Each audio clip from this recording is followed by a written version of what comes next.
Boa noite, pessoal. Me chamo Bianca Dias, sou psicóloga. Estamos aqui para mais uma mesa redonda em psicologia, pela Sobrapa, no dia 29/7 de 2025. E o nosso tema hoje é a função social e emocional do educador na vida da criança no viés psicológico. E agora as nossas participantes da mesa vão estar se apresentando. Alexandra, por favor. Olá, boa noite. Eu me chamo Alexandra Silva, sou psicóloga clínica. Eu realizo atendimento de crianças, adolescentes e adultos com sintomas de depressão, ansiedade, autolesão, ideação suicida e também violência sexual. Sou criadora, então, do projeto Alice Não Está no País das Maravilhas, com foco na prevenção e no combate do abuso, e também o projeto AMAS, que acolhe mulheres sobreviventes do abuso sexual. E muito obrigada pelo convite. Obrigada a você, Alexandra. Márcia? Boa noite, eu me chamo Márcia Cristiane de Souza, eu sou psicóloga também, sou psicóloga, faço perícia judicial, extrajudicial, para o TJ Paraná, também faço no extrajudicial, como eu falei, tenho pós-graduação em alienação parental, capacitação em relacionamento abusivo, que é a área que eu gosto muito de atuar, e sobre proteção e prevenção ao abuso sexual infantil também.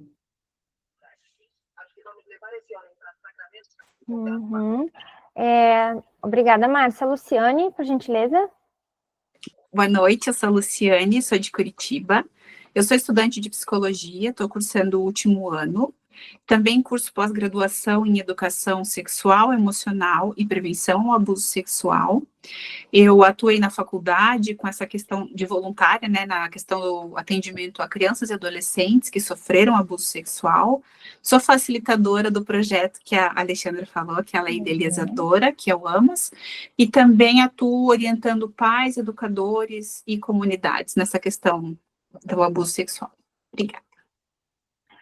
Obrigada, meninas. É um prazer ter vocês aqui conosco, Eu vou fazer uma breve introdução do tema que nós vamos falar essa noite.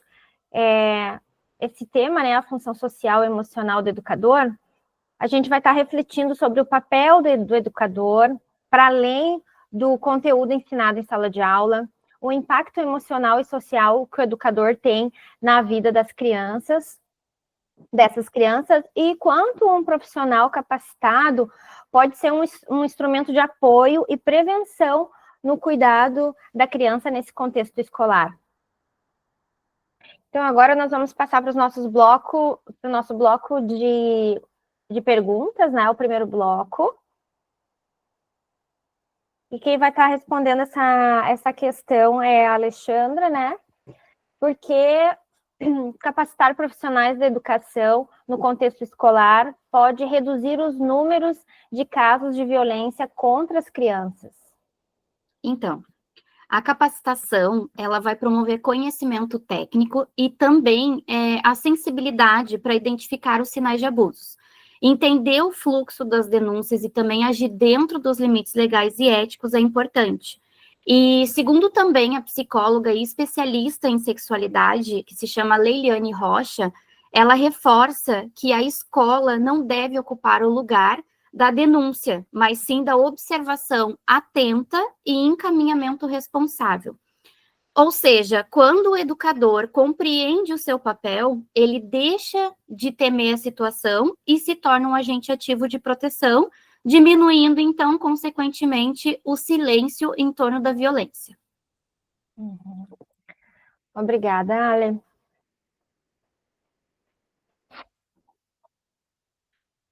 Luciane, qual a diferença entre o abuso sexual e a exploração sexual?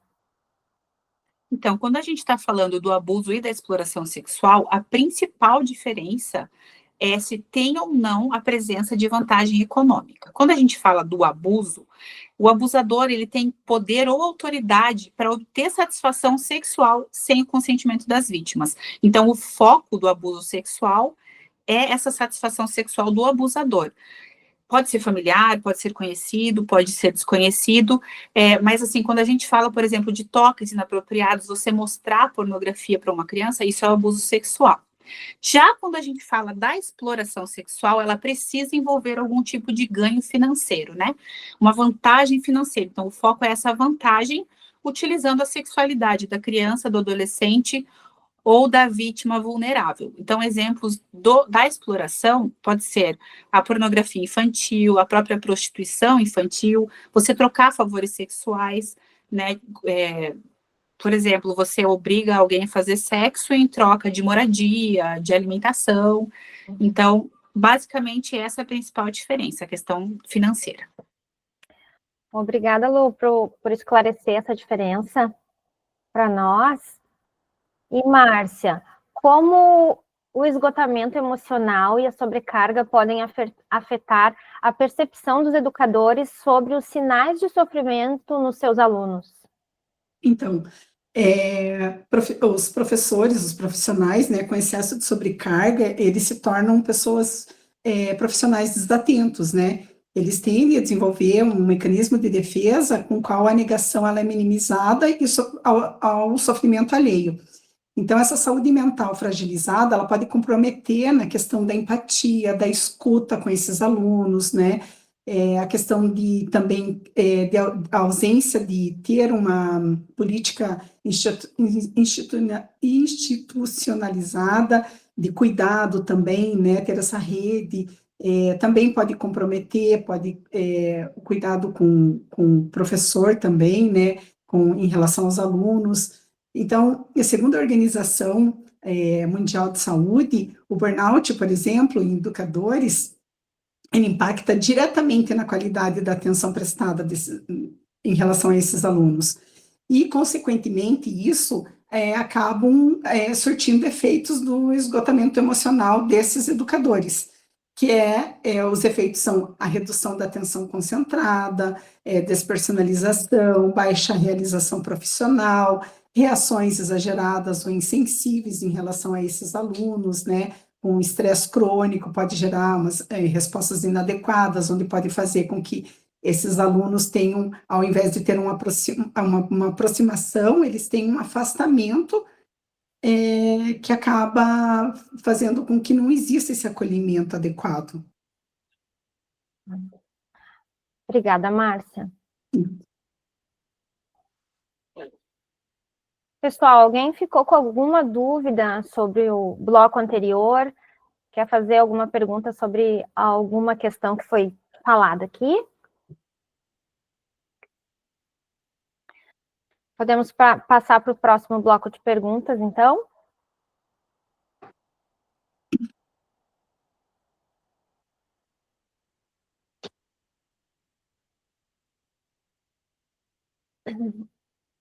Alexandra, quais são os sinais emocionais e comportamentais mais comuns em crianças e adolescentes que podem estar sofrendo violência sexual?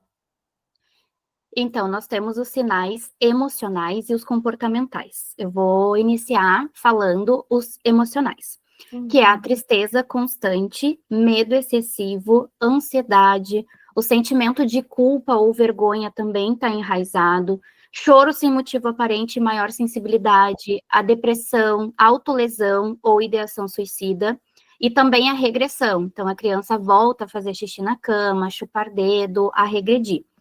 E comportamentais, essas mudanças, é a mudança no sono e apetite, isolamento, queda no desempenho escolar. Importante a gente falar também que, às vezes, acontece o aumento do rendimento escolar, porque esse pode ser uma mudança comportamental no sentido de pedir ajuda. Agressividade ou retraimento, comportamento sexualizado inadequado para a idade, fuga de casa ou exposição a riscos, e também nem sempre existem sinais físicos. Por isso que é importante e essencial estarem atentos a mudanças no comportamento e nas emoções da criança. Outro ponto necessário de falar que a gente precisa acolher com empatia, evitar julgamento, buscar ajuda da rede de proteção, a gente pode buscar ajuda no Conselho Tutelar, no Disque 100, e nesse caso, o acompanhamento psicológico é fundamental. Então, observar é um ato de cuidado e proteger é um compromisso coletivo. Obrigada, Ali. Lu, de que forma a escola pode atuar como rede de proteção, mesmo quando o caso ainda é apenas uma suspeita? Então, a primeira coisa que é muito importante da gente falar é que, sendo suspeita ou certeza, é nossa obrigação comunicar. Inclusive, no próprio Estatuto da Criança e do Adolescente, fala, né? Quando fala lá que o agente vai ser punido se ele não comunicar, fala suspeita ou a certeza. Então, a primeira coisa é essa. A gente precisa comunicar. A gente não está aqui para investigar, a gente não está aqui para isso. A gente está aqui para comunicar, mas, como a Ali já falou, o mais importante, né, é acolher essa criança. Então, a escola, ela é um dos principais atores nessa situação toda, né, de proteção da criança. É ela quem vai garantir essa integralidade da proteção. O ideal seria que a escola agisse de maneira preventiva sempre. E como é que a gente age, né, com a maneira preventiva? Com a educação. Então, o ideal seria que a escola educasse as crianças e adolescentes, até para que elas pudessem identificar quando estivessem sofrendo abuso. Em algumas das palestras que eu dei em escolas, foi muito interessante, porque muitos adolescentes chegaram para mim e falaram: olha, eu não sabia que eu estava sendo abusado, eu não sabia que era um abuso. Eu achei muito interessante um dos casos de uma adolescente que eu atendi, que eu fiz a palestra, né, ela me procurou ao final, ela falou assim: olha, ninguém nunca tinha me dito que eu poderia sentir no corpo uma boa sensação, mesmo sendo abuso. E ninguém explica isso, né, que o nosso corpo, ele tem essa sensação, sendo bom ou não. Então, é muito importante a educação. Mas, já tendo acontecido, a escola precisa, o educador, né, todo o corpo escolar precisa observar as crianças. A Ali trouxe aqui várias coisas que são sinais que as crianças trazem. E eu gosto muito de um professor que ele fala assim: a criança, ela fala de várias maneiras que ela foi abusada. A última vai ser com palavras. Então, a observação é primordial. Observando, vendo que aconteceu alguma coisa ou tendo apenas a suspeita, acolher com escuta qualificada. A escuta, ela não tem que ser para investigar, até porque quando a gente fica perguntando o que aconteceu, como aconteceu, a gente corre o risco de revitimizar essa criança e esse adolescente. Então, precisa escutar, mas de maneira acolhedora. E após isso, é obrigação comunicar aos órgãos competentes, não confrontar a família, isso é muito importante, porque às vezes você vai até a família e você acaba colocando em risco essa criança, né?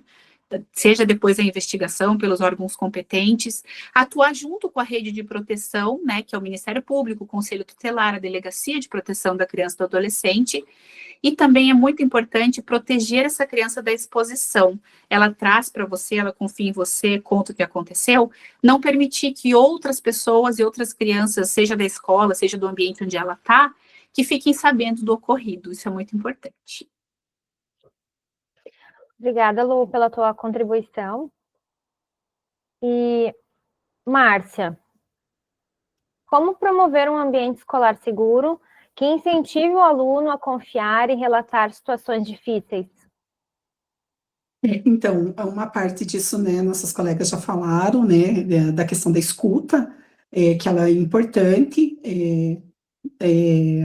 a escuta, um vínculo de respeito, né, que é preciso investir em ambientes seguros para que você possa estar dando segurança para essas crianças, para esses alunos que estão na escola ali, e precisam, muitas vezes não tem em casa, então elas vão buscar na escola essa segurança, essa proteção, né?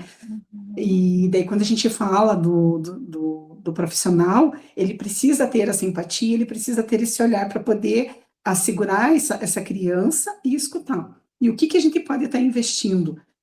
Coisas, às vezes, simples, mas que vão trazer muito significado para essas crianças. Por exemplo, roda de conversa, a educação emocional, formação de vínculos, né? Como diz Rocha, o afeto ela é uma ferramenta de proteção. Então, os alunos, eles se sentem vistos, eles se sentem respeitados quando eles conseguem identificar que naquele ambiente é seguro e eles vão ser acolhidos com as suas com as suas questões, né? Muitas vezes pode acontecer de acharem que não tem importância, mas que faz toda a diferença levar para o colégio, dividir com alguém, porque às vezes eles não têm com quem dividir em casa, então eles se sentem respeitados a partir de pequenas coisas e passam a confiar mais também, né, nesses profissionais, mas para isso eles precisam estar capacitados, né, também. E quando não tem isso, a falta disso também traz consequências para os alunos, né? Que é a subnotificação de casos, que é aumento de casos, porque às vezes não tem com quem falar, com quem relatar, então eles guardam, reprimem, e acaba acontecendo a violência por diversas vezes, porque, né, não teve alguém ali que pôde parar, que pôde notificar, como disse a nossa colega Lu, né?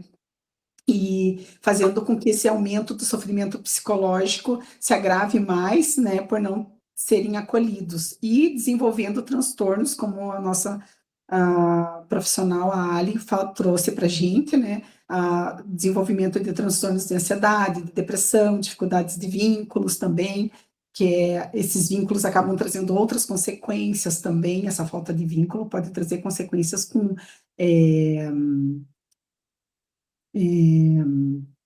fugiu a palavra aqui agora, que é super bullying, lembrei agora, bullying, né? E aí, se a gente for levar para esse caminho aí, a gente fica horas aqui conversando as consequências que vai trazer a falta, né, de não ter, de um profissional não ter essa capacitação e não promover para esse aluno um ambiente escolar seguro.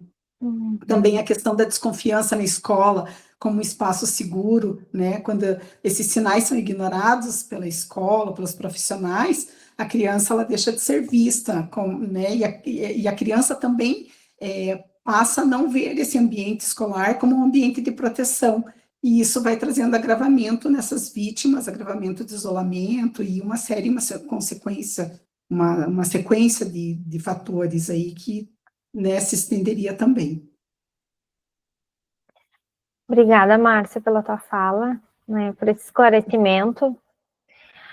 E a gente chegou ao final do nosso próximo bloco, né, do bloco que estamos.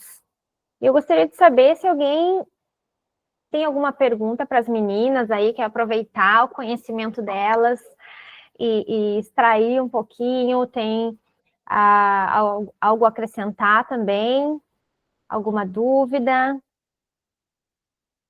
Eu vi que alguém escreveu aqui no chat, a Cristiane Guimarães, está muito enriquecedora essa mesa redonda. Obrigada, Cristiane. E lembrando aqui, pessoal, também já coloquei o link da lista de presença aqui. É só clicar e preencher para pegar o seu certificado depois, pela Sobrapa. Bom, pessoal, se ninguém tem nenhuma pergunta, nenhum comentário, nós vamos passar para o último bloco, então. E a Alexandra, qual o papel da escuta ativa e sem julgamento no acolhimento de um aluno em sofrimento? A escuta ativa, ela vai permitir que o aluno se sinta validado, mesmo quando ainda ele não consegue dar nome a esse sofrimento. Por isso que é essencial o cuidado para que não tenha julgamento, porque dependendo da reação do adulto responsável, a criança pode se sentir culpada e com medo. Existe uma frase também citada pela psicóloga e mentora sobre sexualidade, que é a Leiliane Rocha, e ela fala o seguinte: o adulto não deve interpretar, mas acolher. A criança precisa ser escutada com o coração aberto e não com um olhar de castigo. Escutar com atenção e sem julgar é uma das atitudes mais importantes para ajudar um aluno que está em sofrimento. E muitas vezes, esse aluno, ele não precisa de conselhos prontos. Ele precisa de alguém que olhe para ele com empatia, que esteja presente de verdade e que o deixe falar sem críticas ou interrupções. A escutativa, ela significa parar o que está fazendo, olhar nos olhos e ouvir com interesse, mostrando que a dor dele importa. E escutar sem julgamento é deixar de lado opiniões do tipo: isso é bobagem, na sua idade, eu já lidei de tal forma, é só prestar mais atenção. Essas frases, além de machucarem, elas fazem o aluno se fechar ainda mais. Quando um educador escuta com respeito, o aluno se sente seguro, confiante e acolhido. Então, isso pode ser o primeiro passo para buscar ajuda, melhorar o comportamento e até voltar a ter esperança. Em resumo, então, ouvir com o coração pode salvar uma vida. Obrigada, Ale. Luciane, por que é fundamental que o educador também cuide da própria saúde mental, né, a fim que ele consiga acolher essa criança? É muito importante, e é uma pergunta difícil, né, porque a gente tem visto tantos casos de educadores sendo agredidos dentro das escolas, que proteção, que suporte que eles têm tido, né? Então, se fosse para falar, assim, tem tanta coisa que a gente poderia falar, até políticas públicas de cuidado desse educador, né? Mas como é que a gente consegue sustentar o cuidado do outro se a gente não cuidar da gente? Então, como é que o educador vai conseguir sustentar toda essa rede, né, de crianças e adolescentes se ele não conseguir cuidar de si mesmo? A gente precisa lembrar que o educador, ele não é uma máquina, ele é uma pessoa que tem limites, ele tem a sua história, ele tem as suas dores, os seus sofrimentos, né? E ele traz tudo isso consigo. E aí, como é que ele vai estar apto para escutar da maneira como precisa escutar, a paciência para observar, a percepção, né? Se ele não estiver bem. E aí é interessante a gente se perguntar, ele é a rede de apoio, né? Mas quem é a rede de apoio da rede de apoio? Quem é que tem sustentado esses professores? As escolas estão investindo em atendimento, em cuidado, às vezes, como a Márcia falou, né, rodas de conversa com esses profissionais.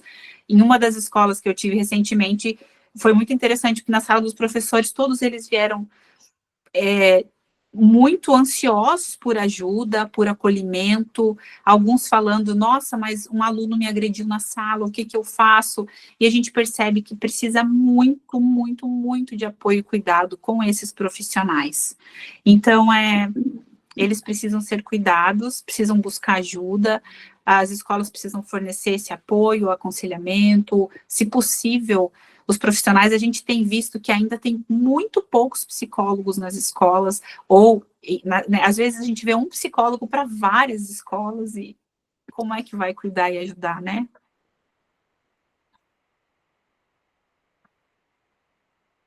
Pode falar, Ale. Eu só queria complementar o que a Lu falou, que é justamente isso, assim, né? Como que a gente oferece capacitação para esses profissionais, porque todas nós temos, né, a gente atua diretamente no combate da exploração sexual e também na prevenção do abuso, e a gente entende que se 90% dos casos acontecem no contexto intrafamiliar, né, que a gente entende que isso significa que acontece dentro de casa, então são pessoas ali desse ambiente que estão praticando o abuso e a violência contra essas crianças e adolescentes. E aí, por isso que a gente pensa na escola como uma extensão, como uma rede que faz parte dessa proteção, né, e dessa responsabilidade também, para nos auxiliar na prevenção, né, dessas crianças e adolescentes. Então, assim, como a gente capacita eles, a gente oferece esse suporte, se eles estão, na realidade, adoecidos emocionalmente. Então, por isso que a gente pensa em, daqui a pouco, um projeto, uma parceria com faculdades, com instituições, roda de conversa, outros profissionais que possam também atuar diretamente nessas escolas e assim diminuir um pouco esse impacto, né, do adoecimento mental, para que todos consigam ter esses benefícios e ganhos. Obrigada, Ale. E, Márcia, vou fazer a próxima pergunta para você. Por que é importante a capacitação contínua desses profissionais? Então, o conhecimento, a informação, ela reduz o medo, né? Eu vejo que muitos profissionais, às vezes, eles sentem eles sentem o medo porque eles não têm conhecimento, eles não têm informação, a insegurança, exatamente, por falta disso, né? Então, O profissional, quando ele é capacitado, ele deixa de paralisar diante do medo e ele passa a agir com responsabilidade e mais confiança. Então, assim, uma delas é conhecer as leis, conhecer onde pode denunciar, aonde que ele pode procurar recurso, com quem ele pode procurar esses recursos, né? E porque até mesmo para ele poder perceber, reconhecer esses sinais, ele precisa da informação também, né? Como foi trazido aqui. Não tem como ele fazer uma denúncia, não tem como ele se proteger, não tem como ele se precaver de alguma coisa e ter segurança se ele mesmo não tem nem como reconhecer os sinais. O que está acontecendo com aquela criança? É uma violência de fato? É uma alienação parental? É um abuso sexual? O que está acontecendo com aquela criança que está com um comportamento diferente? Aquela criança, ontem ela estava brincando e hoje ela está reprimida, ela está chorando, ela está triste, em excesso. Então, ele só vai conseguir saber onde ele vai buscar esses recursos a partir do momento que ele também consegue identificar. Não existe recurso sem identificar antes. E se ele não tem conhecimento de onde ele vai se proteger e como ele pode se precaver, né, ele também não tem como ajudar. E assim, e muitas vezes, se a gente for levar para o real desses profissionais, muitos deles, às vezes, já sofrem a violência dentro de casa sem reconhecer que está passando por uma violência. A gente pode pensar assim que um professor, por exemplo, né, que foi uma das perguntas que eu respondi ali, um professor com sobrecarga, já de casa, se a gente levar para a questão ali que, como a nossa colega trouxe, os professores cuidam de 20, 30 alunos, e às vezes ele não cuida do filho dele em casa. E é porque ele não tem o conhecimento, às vezes, nem mesmo dos direitos que ele tem já dentro de casa com uma criança, né? Às vezes não tem reconhecimento de como que os direitos, vamos falar assim, se a gente estivesse falando não só de mulher, porque o homem também, quando ele é provedor, quando ele é um bom pai, ele também tem as suas obrigações. Mas se a gente levasse para o contexto, por exemplo, de uma mulher, muitas vezes essa sobrecarga fica com essa mulher e às vezes ela não tem conhecimento nem do que seria seguro para ela. Como ela vai levar a segurança para a escola se ela não tem conhecimento nem de dentro de casa? O que é seguro para o filho dela? Como que vai ser seguro para as outras crianças? A sobrecarga, como que ela vai lidar com tudo isso no dia a dia? Se já vem de dentro de casa, né? Como que ela cuida de 20 crianças se às vezes ela não cuida nem da dela ali, a dela está com os outros, né? Mas então, reconhecer esses sinais, reconhecer seus direitos, reconhecer a informação vai ajudar muito essa questão do medo e essa questão da segurança, né? Então, capacitar esses educadores para eles reconhecerem os sinais e agir com responsabilidade, a redução de carga do trabalho e apoio psicológico a esses docentes também vão ajudar muito a melhorar as condições laborais deles, que os professores estejam emocionalmente disponíveis para isso. Criação de rede de apoio interinstitucional, também integrar escolas, né, ajuda muito nesse reconhecimento, nessa capacitação, nessa informação, não só atuar sozinho, né, integrar as escolas, a questão da saúde, assistência social, para garantir os encaminhamentos eficazes também, esse conhecimento que às vezes eles não têm, onde vai buscar, o que eu posso fazer, onde eu posso estar protegido em relação a isso, né? Como que eu vou fazer? Então, como fazer tudo isso? Sensibilizar esses profissionais sobre os impactos do esgotamento emocional, né, na percepção dos sinais de sofrimento desses alunos, eles precisam reconhecer isso e entender isso, sensibilizar eles sobre o sofrimento alheio, né? Promover um conhecimento, os tipos de violência e abuso sexual infantil, já que a gente está falando sobre isso, né? E nós temos aí o conhecimento sobre isso, como que ela vai identificar, como que ela vai denunciar, como que ela vai se assegurar sobre isso, e fortalecer essa rede de apoio com um apoio intersetorial também, né? E como que a gente pode estar fazendo isso? A aplicação de questionários ajuda muito sobre o conhecimento prévio da percepção desses educadores, oficinas sobre violência sexual, para elas reconhecerem sinais comportamental, legislação, né? Uma delas do ECA, ética profissional, como que elas vão agir em relação a isso, porque tem professora, às vezes, que fica sabendo de alguma questão de abuso, por exemplo, e ela começa a falar para todos os profissionais dentro daquele ambiente escolar, Talvez isso não seja, além de não ser ético, não é seguro para a criança, nem para esse profissional. Então, como que ele vai agir em relação a isso? Ele só vai conseguir saber como ele vai agir em relação a isso a partir do momento que ele conhece o código de ética também, né? E ele só vai buscar a partir do momento que ele conhece o estatuto da criança e do adolescente também. Como que ele vai buscar? Quem vai buscar, né? Outra coisa que nós podemos levar dinâmicas com casos fictícios também, né? Para treinar escuta, acolhimento, encaminhamento, né? Apresentação de serviços locais, que é o que eu acabei de falar, que é sobre o ECA, o Conselho Tutelar, o CAPS, o CRAS, o CREAS, para ele ter o conhecimento, como que chega, onde que chega, qual que é o primeiro, porque às vezes a gente vê que nem os profissionais sabem onde buscar primeiro. Então, o que que falta? Falta o conhecimento, falta a informação. É isso que vai trazer, vai reduzir o medo e trazer a segurança para esse profissional. E daí eu tenho uma frase que eu gostaria de terminar com essa minha última resposta, né, que é: toda criança tem o direito de viver em segurança, ser cuidada com amor e crescer longe do medo. Obrigada, Márcia.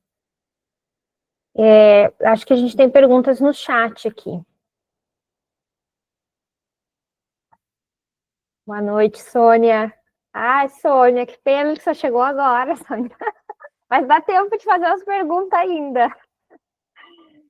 Aqui, ó, a Cristiane Guimarães perguntou: e a sociedade como pode ajudar? Onde podemos recorrer? E como podemos ser uma rede de apoio para esses professores? Cristiane, tu fala na sociedade em si ou algum profissional específico? Boa noite. Oi. Eu acho que devido ao decorrer da palestrante que nos antecedeu, ela já foi respondendo.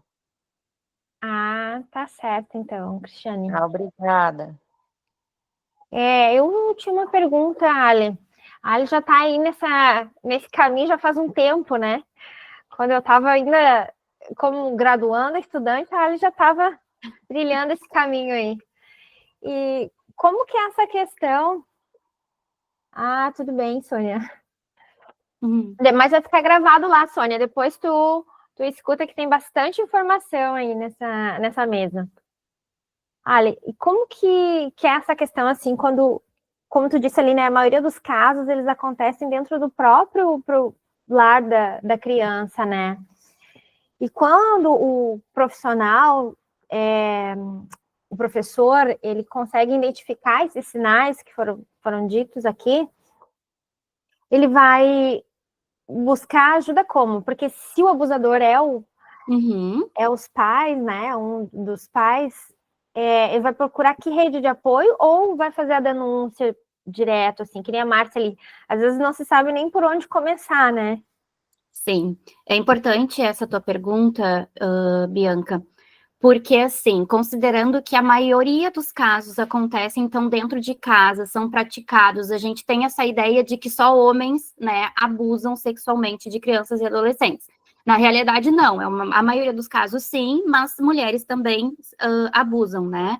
E, assim, a partir do momento que a gente entende que isso está acontecendo diretamente no ambiente familiar, então é pai, padrasto, tio, irmão, pessoas muito próximas e de convívio recorrente, assim, com muito vínculo, né, desse público, a gente sempre orienta que, a partir do momento que existe a suspeita, então, não precisa, a gente tem que tirar essa ideia distorcida de que eu tenho que ter certeza de que aquilo está acontecendo. Não, eu não preciso ter provas, fotos, vídeos, filmagens, enfim. No momento em que eu percebo que a criança está demonstrando, está apresentando alguma mudança de comportamento, ou até mesmo ela me conta, ela confia nesse professor e ela acaba relatando isso. E muitas vezes, no contexto educacional, os professores não sabem o que fazer e, às vezes, não de uma forma proposital, mas acabam fingindo que não ouviram ou que não é bem assim, porque, digamos, que seja um problema gigantesco que eles têm nas mãos.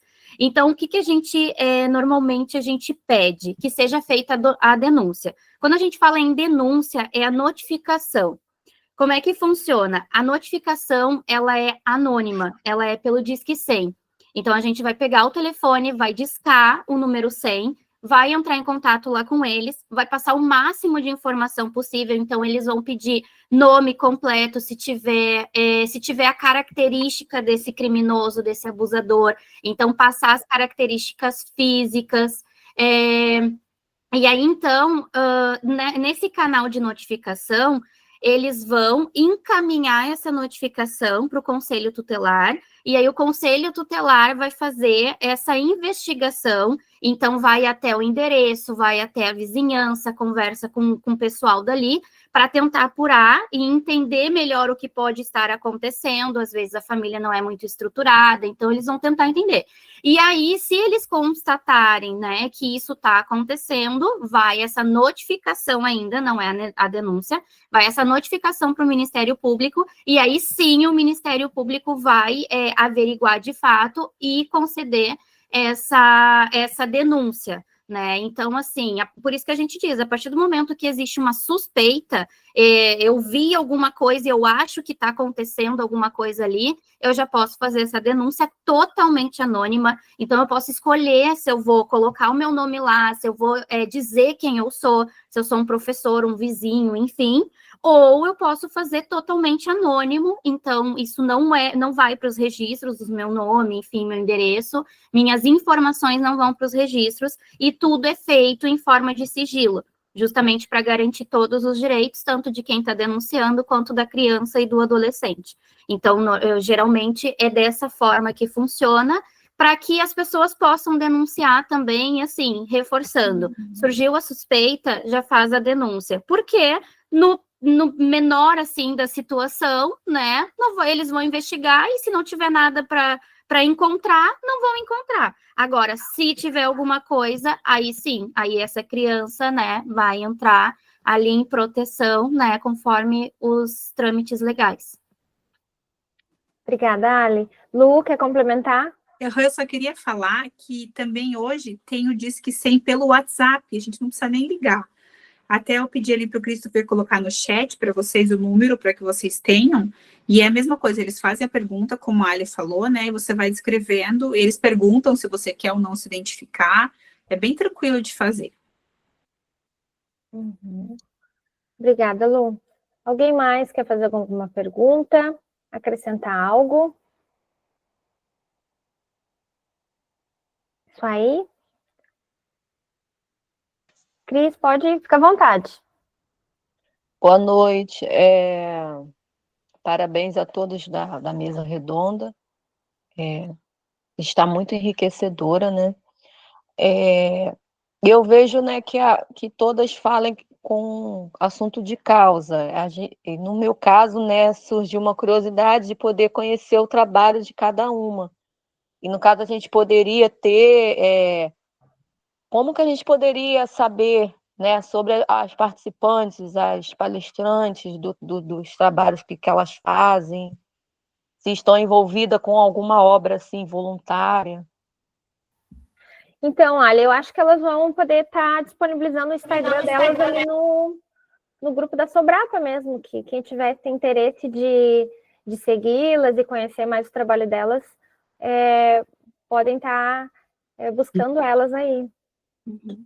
Sim, vou estar Vou pedir, em assim, prontidão. elas já estão no grupo já, então quando encerrar aqui, elas já vão estar colocando o link delas lá para vocês seguirem.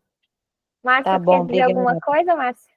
Não, é que eu ia falar no começo, até a Lu falou, né, e que a gente participa do projeto da Ali, né, o AMAS, que é um projeto que ele acolhe e atende mulheres que passaram por situação de abuso sexual na infância, na adolescência, que é um atendimento gratuito de acolhimento, né, e de escuta, e ela tem também o projeto Alices, né? Eu acho que a Ali pode até falar melhor sobre esse projeto. Eu acho que isso a gente falou até no começo, ela vai ver no começo ali a gente falando. E daí, algumas coisas, assim, por exemplo, que da minha parte que eu faço, não tem no meu Instagram, né? Mas se ela quiser entrar em contato no particular, eu posso responder, não tem problema nenhum. Ô, Márcia, mas se eu te dizer, a gente tem uns minutinhos ainda, e o pessoal chegou um pouquinho tarde, se tu quiser repetir para quem está aqui, né, que não pegou essa parte da apresentação, qual é o teu nicho, a tua atuação de trabalho, então, Márcia? Eu atuo mais na área jurídica, né, que é com atendimento com perícia, a área jurídica com perícia, com nomeações, e também na questão, na judicial e na extrajudicial. Essa seria na questão da psicologia ali, né. Em projeto, eu atuo ali com o projeto da Ali, junto com as meninas, né, que é o AMAS, esse que eu acabei de falar, e outro projeto que eu faço são para moradores de rua, né, que é o Anjos Noturnos, e que também não tem no Instagram, mas se tiver interesse de querer saber como que é e tal, eu posso falar também, pode entrar em contato comigo em particular. E atendimento social, caso alguém precise, né, ou que precise de orientação, precise tirar alguma dúvida, também posso fazer esse atendimento, né, esse acolhimento, de explicar como que é, explicar como funciona, ou às vezes se precisar, de repente a pessoa tem alguma dúvida, então, ou talvez eu não possa atender ali na clínica, mas eu posso indicar alguém, posso falar onde que, né, tem esse atendimento social, esse atendimento gratuito também, não tem problema nenhum, pode entrar em contato, não é cobrada essa consulta, essa orientação para a pessoa, né, se tiver alguma dúvida, tá? E eu acho que é isso.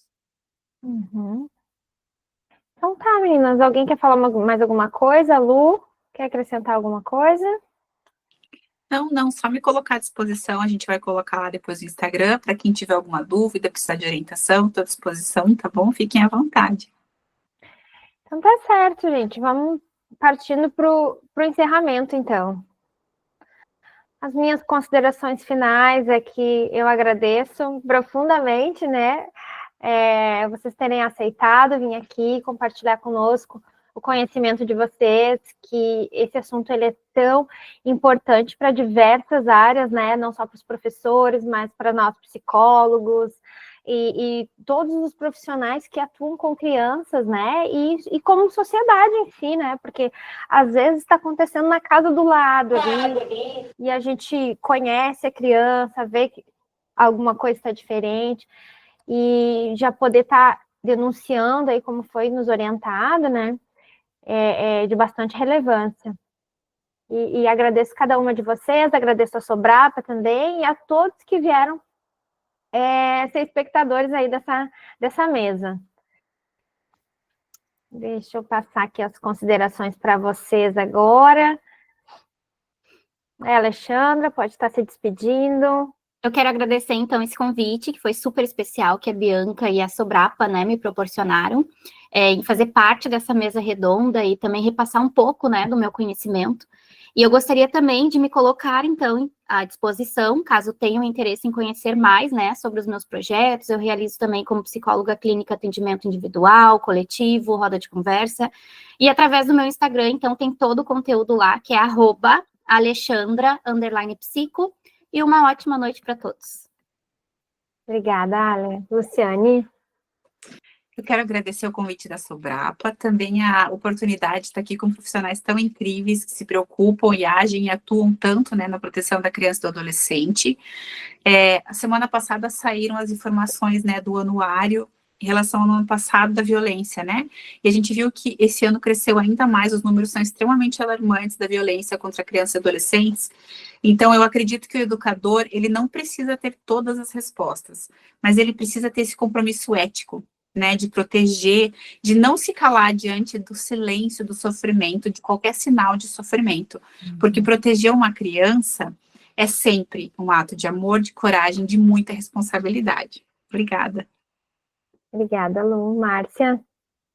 Eu também quero agradecer a Sobrapa, agradecer a Bianca, que fez o convite, também agradecer pela oportunidade, né? Agradecer também pelo projeto da Ali, que foi através dela que nós conhecemos a Bianca, conhecemos a Sobrapa. recebemos o convite, né, aliás, e também agradecer que eu tenho acompanhado, assistido algumas aulas, algumas lives de vocês, achei muito interessante, as colegas, os profissionais, né, da área, falando sobre diversos assuntos, né, que teve, inclusive, essa semana, e que até poderiam ser bem importante, porque a gente falou hoje, né, alguns assuntos ali que acontecem em escola, a gente sabe que acontece, né, mas que o tempo também, lógico, não daria para puxar tanto assim, estender tanto assim o assunto, e até seria bem interessante se tivesse esse tempo para a gente poder estar associando essa informação que trouxe, né? Por exemplo, das doenças psicossomáticas que teve essa semana, a questão do luto, né? Enfim, tudo isso a gente sabe que acontece no contexto escolar, né?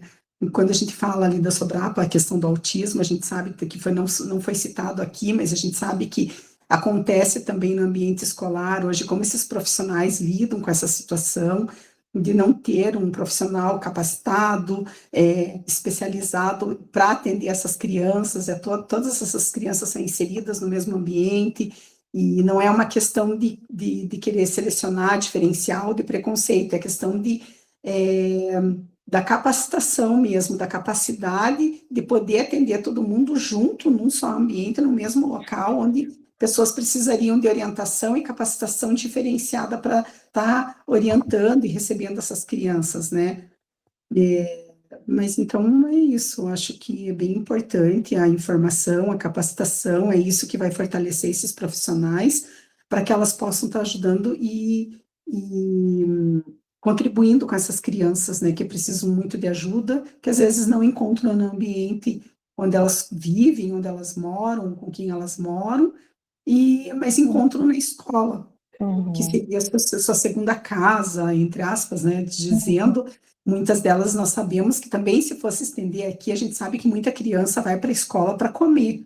Então, se a gente colocasse essa realidade hoje aqui, ela não é fora da caixinha, do normal, ela existe, a gente sabe que existe, né?